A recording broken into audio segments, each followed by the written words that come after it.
Pops, ibigay lang ako ng idea. Kadalasan kasi napupundit to. Itong tail light. Brake light pala, sorry. Brake light yan. Minsan, yung ginawa ko dito nung napundit to, dini-DIY ko to. May video na ako nito eh. So, ginawa ko, binutas ko lang dito sa part na yan. Yan. Tapos ito ang ilalagay ko dyan, oh. Ganito ginawa ko. Yan. Gumawa ko ng sakit. Susuksok ko yan dyan. Nakaganon. Ganyan mga paps. Kung ko ilulusot yan sa may butas. Mamaya papakita ko sa inyo. Yan. Diyan ko ilalagay yan. Tapos didikitan ko lang ng glue stick paligid niyan.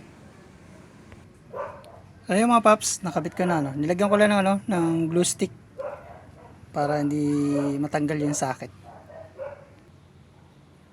So ito na siya paps, mga paps yan. Oh, di ba? Okay na.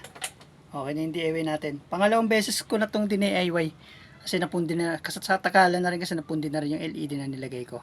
Kaya dalawang beses ko na tong DIY tong tail light na to. Yan lang.